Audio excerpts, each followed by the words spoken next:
Hi, welcome everybody. Good morning, good afternoon, everybody. It's great to connect you all. Well, let me introduce myself. I'm Lucina Victor. I work as a Learning and Development Manager, DXP Encora. So today's session, it's all about from Suraj. Well, let me introduce about Suraj. The topic is all the women in the tech who shaped the world and those who revolutionized it. Suraj is an electrical engineer by education, but due to the passion, he became a software engineer, and he has a 2 years of experience working with a lot of technologies. And in his free time, he reads loads of interesting books, which he keeps him occupied. So that's little about Suraj. Well, he will be taking through later after the intro. So let me make a quick reminder, guys. You can follow us on the social media appearing on screen. This session is part of Global Developer Week organized by Encora. You can use the chat to leave your comments, ask questions to Suraj, so he will be happy to answer you guys after the session. So the floor is all yours, Suraj. Thank you so much. Welcome again, Suraj. Thank you so much. Okay, Victoria. So the topic is from Ada to Lisa. Okay, this is for David by Encora. And as all you guys know, my name is Suraj Mishra, and here I am presenting you the Women in Tech. Okay, so this is the agenda. Okay, our topic of the presentation. It's about encouraging women. Okay, and these are the women that I'm going to talk about. I'm going to start with Ada Lovelace because obviously the name of the presentation is from Ada to Lisa. Okay, and I'm also going to talk about Jean Samet, Harry Lamar, Karen Jones, and and a little more, little more. So yeah, so let us start with Ada Lovelace. Ada Lovelace.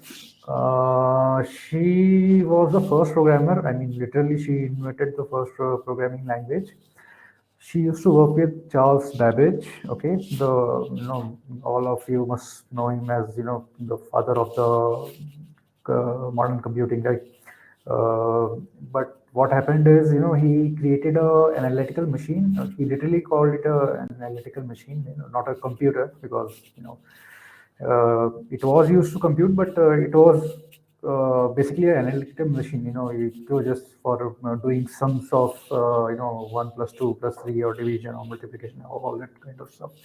So Babbage made the machine, and there was this guy called Luigi Manabera, and he was later the PM of Italy, and he translated all the work of Babbage. And what Ada did was Ada translated all that work that Luigi wrote because it was in Italian, and she made some notes like personal notes about the whole thing, the whatever the translation that she had just created, and those notes were like at that time there was no concept of programming or algorithm, so I wouldn't say she knew that she was creating a program, but she found a pattern, to find a solution, common solution, which we call algorithm nowadays. Okay, so the solution that which she found was Bernoulli's numbers. She found the pattern that using a set of sequence of this instructions, we can find the Bernoulli's number no matter what input we give it to the machine, right? So that was the first algorithm, and which is why she is also known as the inventor of programming. And yeah, so this is where all the stuff started. And there is Commodore Grace Hopper, Adventures of Grandma Cobol. She was known as Grandma Cobol. Actually, she invented Cobol. Cobol is still widely used in production, mostly in banks, old banks, because they are using their systems from like 1950s or something. And it was to create COBOL. She created the first compiler, obviously, just like Ada. Back then, there was no concept of compilers, and she thought that she wrote a program, and it was just used to translate one language into another, that is the COBOL language to the machine language. I put a asterisk over there because in modern sense, if we cannot call it a compiler, it is more like a linker. But back then, it was a compiler because the language was simple and it was just for the business use. And she's also founder of the bug. Now, what is the bug? So the bug was literally a bug, a moth, which got stuck in the system, the whole computer, and the computer was giving, random results.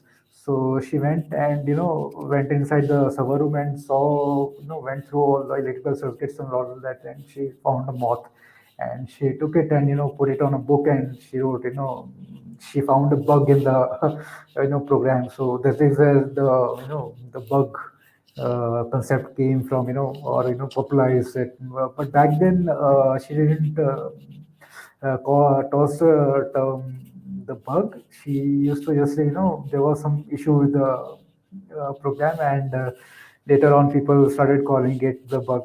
So yeah, so she's like, um, she has done so much. I mean, there are no words to describe her, like she went into navy in world war II to help the allies and defeat the axis forces, and she had a career spanning over 43 years in navy, and before that she took a course and completed her phd before applying to navy. And the first time when she applied, she was rejected because she was very thin and light for the requirement. But she applied again, and then, as you guys know, 43 years in the navy. So, and she never really retired, even after completing her career. The US Navy used to still call her to fix the machine, because nobody else had the knowledge to operate the machine, or how it worked. It was only Grace Hopper who could conceptualize it, design it, create it, and execute it. So yeah, that is Grace Hopper. So this is on the left side, top left side, you can see the Hello World program in COBOL. Okay, it looks a bit different than what we are used to in today's world, right? And before below that, you can see Java, and then there is Julia, then there is Kena style. So there are different styles. Throughout the years, the programming languages have evolved into different syntaxes and semantics. But yeah, all that started with COBOL. Okay, uh, because before that, you can see on the right side, 01010001. That is what we used to put into the computer to get a result. So and we used to do it by hand. So like 010101, and it's very, you can understand how much of a headache it was.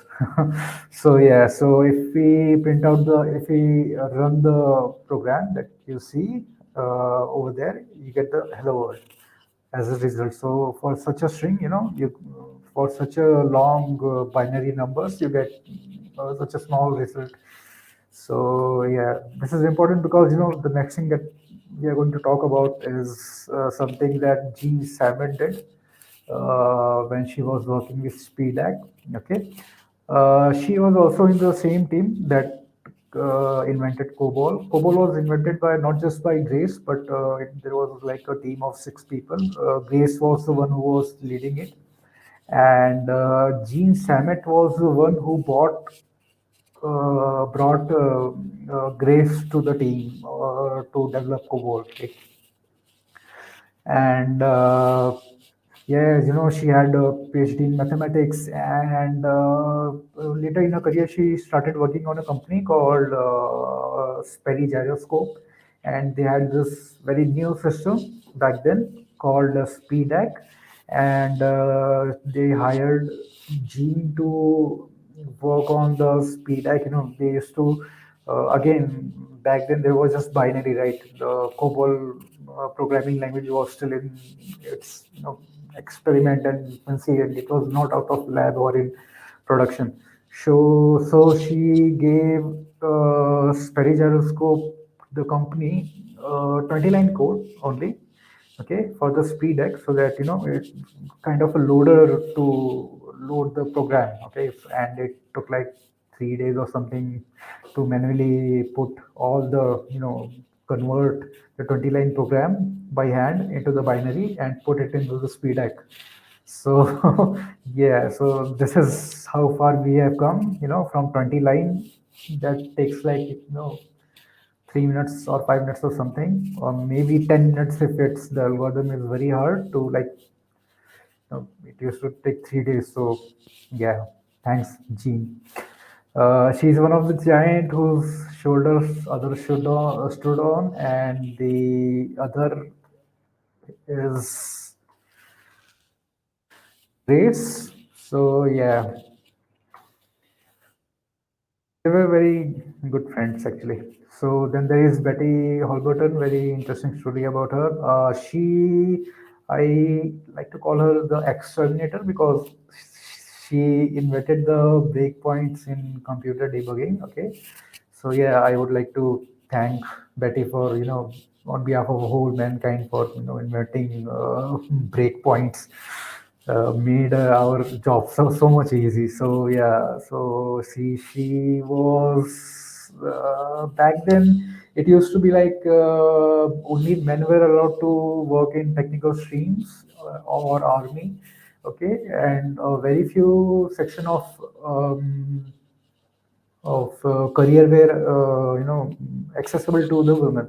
One of them was journalism, and which is what she studied, but later on went to university to get a STEM degree.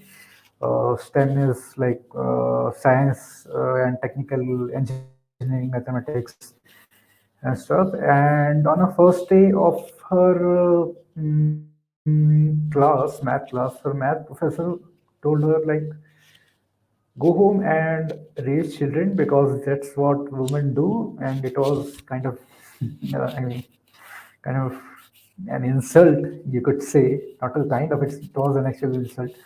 But instead she went on to develop programs for the first electronic computer, which is ENIAC. You can see Betty on the right side holding a paper, writing the program and analyzing what the hell is going on. And then there is, yeah, so she started working on ENIAC, the first digital computer. And obviously, everyone knows Betty, and her professor not so much. So yeah, Betty won from math professor zero. She won actually. Then there is Karen Jones. She laid the foundations of NLP. Nowadays, it's a very popular term. Natural language processing ever since Chat GPT came, and Hugging Face released their own transformers, right? And she actually started working on NLPs in 1950s, like more like 63 years or something, right? And she also worked on information retrieval, and also her research subjects led to modern search engine operation and indexing. So NLP is used in AI, which we have started making some progress. And information retrieval, like if we do some Google search and we get a result, what Google search does is it just takes the word and looks at the important of that word in the whole article. The algorithm is extremely complicated.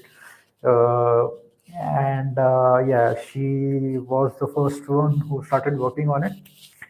And yeah, that led to the search engine operations and indexing is used everywhere that you see. Let it be your IDE, where you are developing your programs, or your compilers, or data structures like arrays, or or we also use indexing in databases. Okay, so it just makes retrieving information very efficient.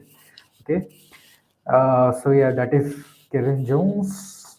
Then there is Lisa Su. So this is the last woman that I would like to you know talk about. She did her PhD from MIT in electrical engineering. Okay, now MIT is I mean one of the best universities in the whole world, and she did electrical engineering PhD. That is one of the hardest stream in the world. So yeah, she's like uh, extremely smart, and she holds number 49 on Forbes list of 100 most powerful women after she took the job of CEO of AMD.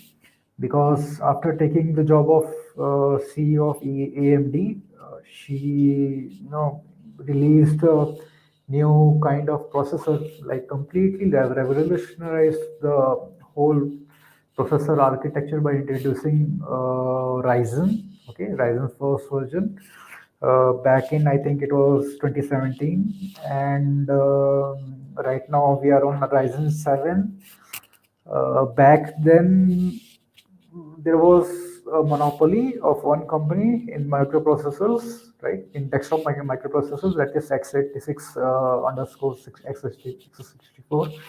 And when she introduced Ryzen, I mean, the everybody was like, this, how is this possible? Nobody has done this for like a decade. The microprocessor market has been stagnant for a decade, and there she comes with something like a new product which is completely different with so many cores and so fast. And it was just the beginning, and then came the Ryzen 2, then came the Ryzen 3, and Ryzen 3 is where the actual revolution started. Right now, they last year they released Ryzen 7, uh, and they created this new architecture, complete new architecture for developing the microprocessor called Zen. Okay, and last year they released Zen 4. I mean, they announced a new release Zen 4, which is extremely efficient. Recently, you must have heard that Apple has created their own microprocessor called M1, M2, and they are going to introduce M2.1, I think, right? And people say that it is very efficient and all that stuff. And I don't doubt that it is very good because I have personally used it. But AMD is not very much behind, and the 7045 series processor that they are going to release in late this year, okay, fourth quarter, is going to be much better according to their own claims. So let us see how it goes. And the last thing, after she took the role of CEO, the stock prices of AMD increased 25 fold. Like, if you regret investing in AMD, like, so do I. So, yeah. So, extremely smart woman. One more thing, her brother, cousin brother, actually, he is the CEO of NVIDIA. Okay, so these guys are very smart. So, okay, all that's nice, but what about those who we missed today? And what about those who we missed before? And what about those who might never even get an opportunity? So, this talk was not really about people who are already well known, or people who are already famous. This talk is actually about the opportunity that was never provided to the people who actually needed it. Okay, so what we need to do is we have to find a solution to the problem, because I know uh, all these women are very famous, and some are very rich actually, but there are many unprivileged women that need help, and I think we should discuss more about them. So yeah, so first we need to start you know, start to get to know the problem, what the problem is in the whole ecosystem, and then find a solution, try to find a solution, and think how to execute it, and then act on it, and then sustain it, right? Because it won't matter if we just give discarded electronic to someone, some woman in Africa, and give her an internet connection and say, here you go, do some stuff and earn some money. We have to sustain the ecosystem, right? So yeah, this is a uh, thing, the most important thing in the whole step, right? Sustaining the ecosystem, because there is no way to plant like some flora fauna that doesn't lives in a desert, and we can just take it out of a forest and put it in a desert and expect it to grow. It needs a whole ecosystem to survive and also thrive. So yeah, the sustainability part is extremely important. So this was the last topic. Okay, so this is what we need actually. Women need courage to be more open, and to feel more welcoming, and feel like they're not lagging behind like they used to, because people and society used to think that women are not, they are some different kind of species, so they are supposed to do that work and not what men are used to doing. So what women need is courage, and the others, people like us, need to encourage those people, and together we are Encora. Here we come together. Okay, so that was it. Thank you. Victoria, you can go ahead.